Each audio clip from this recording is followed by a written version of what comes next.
Hi there, and I am so excited that you are joining me for 4 steps you need to take before you develop your course. Let me introduce myself.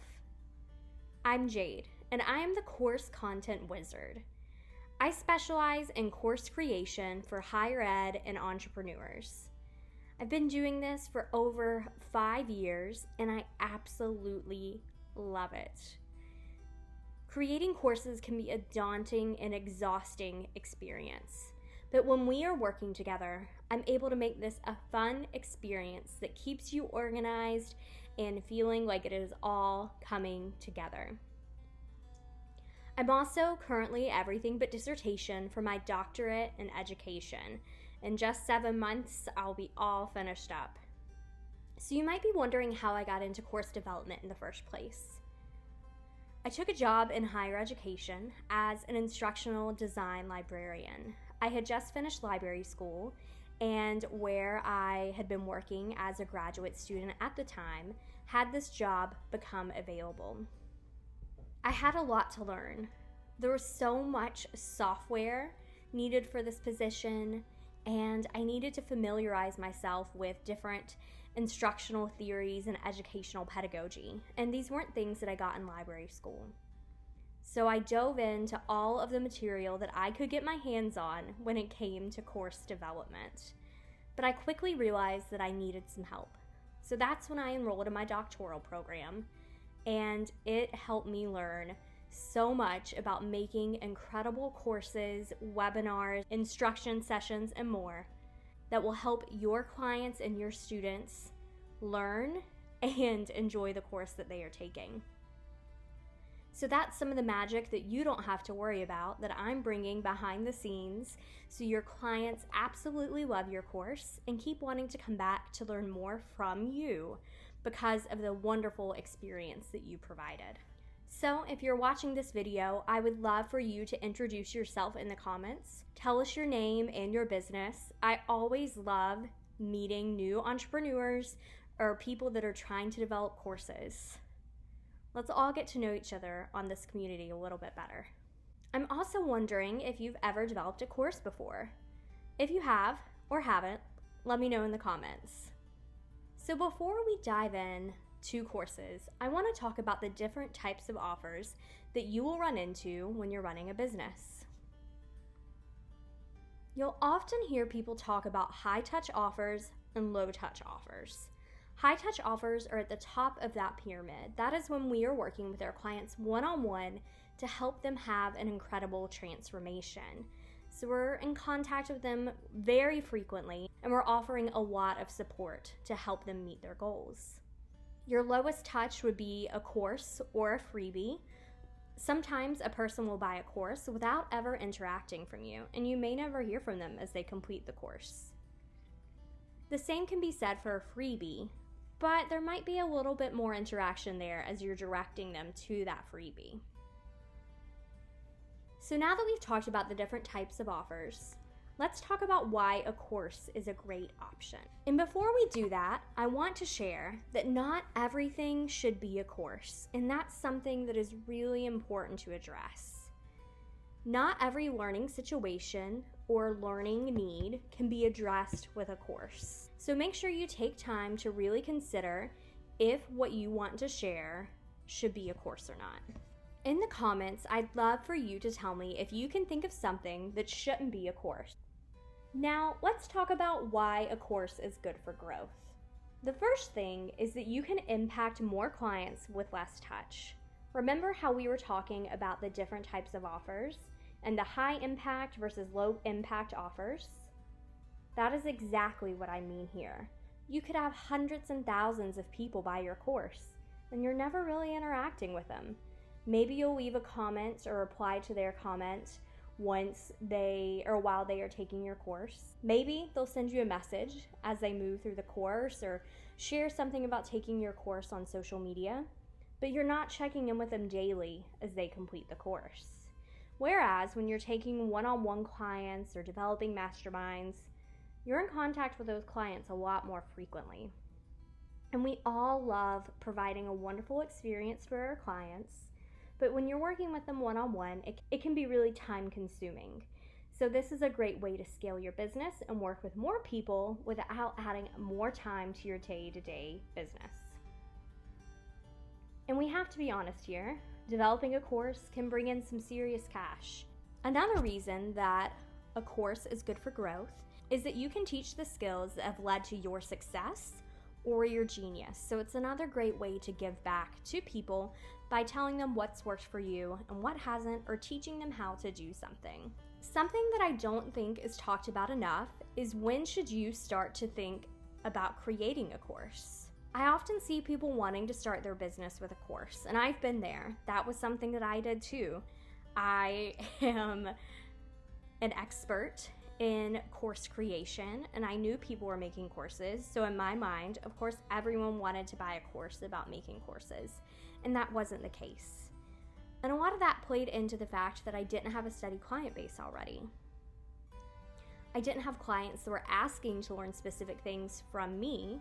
I knew that they were asking about course design and tips for course design, but I hadn't started interacting with my ideal client that much. Time I suggest a course is when you're ready to scale your business, when you've been working with people one-on-one and you're ready to take your service and helping others to the next level. Now that we've talked about all of that, let's talk about the 4 steps to take before you develop a course. Step 1, build your audience. This is so important if you are going to launch a course. To build that audience, you'll need to define your dream client. And this is something that everyone talks about. So I'm not going to dive into this very much, but it's really important that you take time to figure out who your ideal client is for this course and for your business as a whole. You'll also need to engage with your dream client. See where they are hanging out on social media. Interact with them and form relationships. Not everything is about making a sale. Make genuine connections with people, and it will be worth it. It's also really important to do market research with your ideal. This is going to help you know if your course offer is something your client would like to invest in, what they're hoping to get out of your course, the price range they would be interested in, and more. So definitely don't skip out on market research. It's going to be so helpful because you are going to learn about the things that your clients are struggling with in their own words. Step 2 would be to decide on your course topic. And you should have gotten some clarity around this doing your market research. If you're having trouble deciding on a course topic, think about what you can teach your clients. I always recommend keeping a notebook or the phone app or the notebook app on your phone that is going to allow you to keep a running list of ideas for your business and for your courses. Not everything that you think of needs to be in one course. It's going to give you a lot of ideas for future courses and future ways that you can serve your clients. So write all those ideas down and see what you think your audience needs most right now. Something else you can think about is, what do your clients ask for help with? If you work with your clients one-on-one and you often hear that they have trouble setting up their website or they have trouble building their email list, something you may want to develop is a course that your one-on-one clients get access to, but you also sell a la carte to other people. This is going to save you time because it is something a lot of your one-on-one clients might have questions about, and they can take the initiative to go further into this topic, and you can get into doing a ton of other work on those one-on-one calls that isn't something that can be kind of clerical or task-oriented.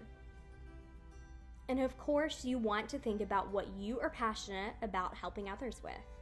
If you're not passionate about what you want to teach, it's going to make for a long process.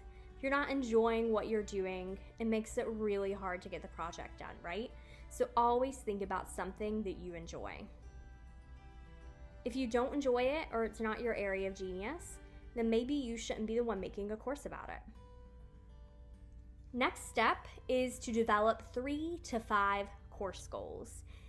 These are so essential, so make sure you do not skip out on them. So what are these goals? What do you want your clients to be able to do by the end of the course?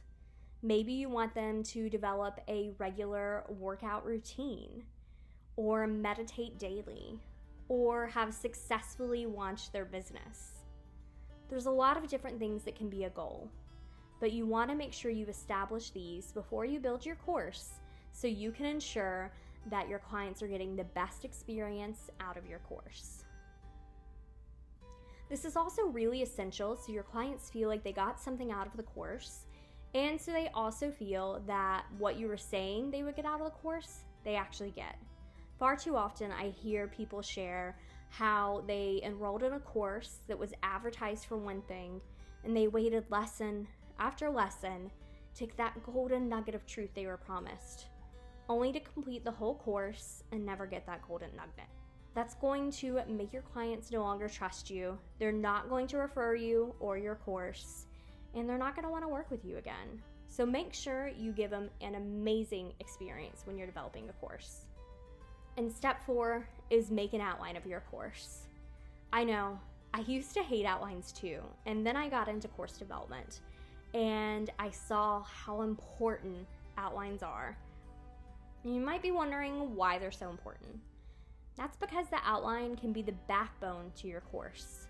It's going to provide you structure and organization to get all your thoughts out and really see what the client experience is going to be like. So make sure you slow down and take time to make that course outline before you get to developing your course. And like I mentioned earlier, it's going to help you organize your content. And this is really essential to do in the beginning to make sure the flow of your course makes sense to your clients. I'd love for you to say in the comments which of these 4 steps resonated with you the most.